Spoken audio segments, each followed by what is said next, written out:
L'élément que vous voyez à l'écran là, c'est le rapport c'est un élément produit par le journal Éco Matin. Et là-dessus, c'est quoi? C'est le ministère des Finances du Cameroun. J'ai eu à interviewer à l'époque le haut commissaire du Royaume-Uni au Cameroun. Rappelez-vous quand Paul Biya avait parlé de 25 000 emplois. Et le haut commissaire du Royaume-Uni au Cameroun avait dit que c'est un non-sens. On ne décrète pas le travail. On crée an enabling environment for jobs to be created. Et quand les gens pensent que l'État peut créer l'emploi jusqu'à régler le problème de l'emploi jeune dans un pays, ça veut dire quoi? Ils sont hors sujet et ils ne sont pas sérieux. Ce ne sont pas des gens sérieux. Et il avait appelé cette décision des stupides à l'époque. Les amis, la preuve, posez la question, allez chercher où sont passés les 25 000 jeunes qu'on avait recrutés là. Pour 25 000 francs CFA, certains n'étaient pas payés, certains ne sont pas intégrés, et il y a des problèmes partout. Autre chose, il y a un rapport de la Banque mondiale, je crois qu'il date de 2012, je sais pas, j'ai oublié ces dates, mais il y a un rapport comme ça qui explique clairement que dans ce pays, il y a à peu près 500 000 personnes qui sont un peu riches. Donc, ça veut dire que la majorité vivent dans la pauvreté abjecte. Et le peuple est nombreux. Regardez les entreprises publiques et parapubliques, le nombre d'emplois qui existent dans ce pays, militaires, civils, etc., etc. Et regardez le nombre de bacheliers qui sortent de l'école, des écoles chaque année, le nombre de licenciés, des jeunes qui sortent avec le master. Vous allez poser la question, la vraie, sur le système éducatif camerounais. Ça forme qui? Des chômeurs, des gens qui sont incapables de créer de la plus-value, de la valeur. Ils ne peuvent pas créer de la valeur parce qu'on les éduque comment? De façon bracata. Et c'est à dessein. Les colonisateurs, avant de partir, ont décidé comme ça. Et ceux qui sont là aujourd'hui, qui regardent la télévision et n'ont pas de vision, on continue dans ça.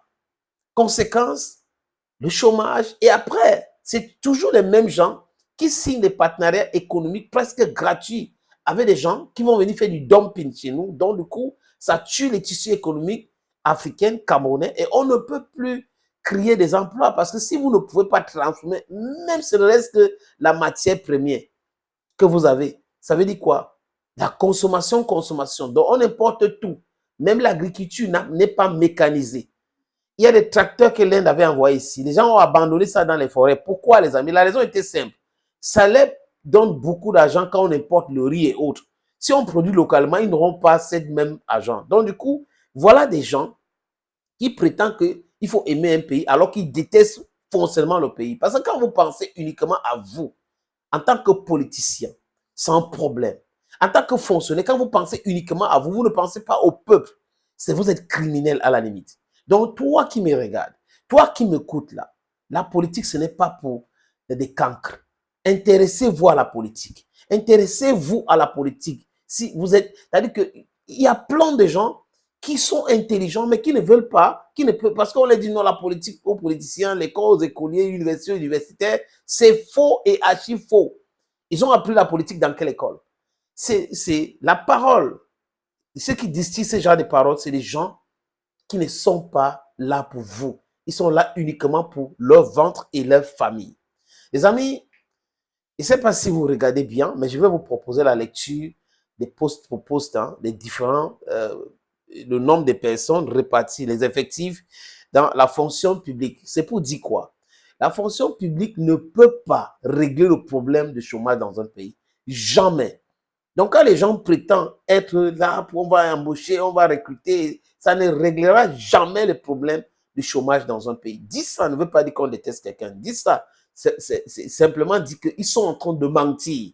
Ils manquent les gens. Quand ils disent on va embaucher 500 000, 1 million, ils sont en train de mentir et ils mentent tous les jours. Scientifiquement, ils ne peuvent pas prouver ce qu'ils sont en train de dire, les amis. Et il suffit de lire, de comprendre et de dire la vérité aux gens. Tant qu'on ne va pas changer beaucoup de choses dans notre setting, it's not going to work well for us. Hello there, friends. This is your Ekuna man. This is your Bamenda man. This is your Bakwere man. This is your Ngi man. I'm proudly so Anglophone. Je vous propose donc la lecture de ce document qui est déjà à l'écran. Cameroun, répartition des effectifs de la fonction publique par secteur. Ça, c'est en fin 2023. Effectif global, 385 995 personnes. C'est l'effectif global. Le Cameroun compte à peu près plus de 30 millions de personnes. Et l'effectif global dans la fonction publique n'atteint même pas 400 000 personnes. J'ai dit que ça n'atteint même pas 400 000 personnes. Imaginez le nombre de Camerounais qui sont au chômage. C'est vrai que le secteur privé est en train de... Mais c'est informel, c'est compliqué, c'est stressant et autres. Donc, des gens sont au chômage parce que la politique économique ou la politique d'industrialisation de ce pays n'existe pas. Il ne peut pas avoir une politique réelle d'industrialisation sans avoir l'énergie électrique, sans avoir les infrastructures routières. Ça ne peut pas être possible. Regardez l'autoroute Douala-Yaoundé. Combien d'années ça a pris pour construire quelques kilomètres? Voilà pour vous le Cameroun que certaines personnes soutiennent. On a ici enseignement secondaire et primaire. L'effectif dans l'enseignement secondaire et primaire compte combien de personnes? 164 905 personnes. Effectif dans la défense, dont armée, gendarmerie, on a 74 130 personnes. Effectif dans l'administration générale et financière, nous avons 35 618 personnes. Effectif dans la sécurité, dans la sûreté nationale, dont la police, nous avons 25 351 personnes. Effectif dans la santé, dont il manque des gens de façon créate là-bas. Vous avez 20 051 personnes. L'effectif dans la souveraineté, c'est pas peut-être la défense territoriale et autres. Vous avez 14 955 personnes. L'effectif dans la production et commerce, vous avez 14 882 personnes.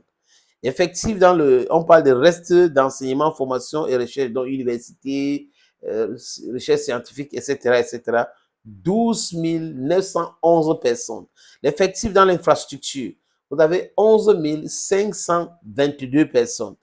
L'effectif dans la communication, culture, loisirs et sport, vous avez 7 596 personnes. L'effectif dans l'affaire sociale, vous avez 3 516 personnes. L'effectif dans non réparti, c'est 558 personnes.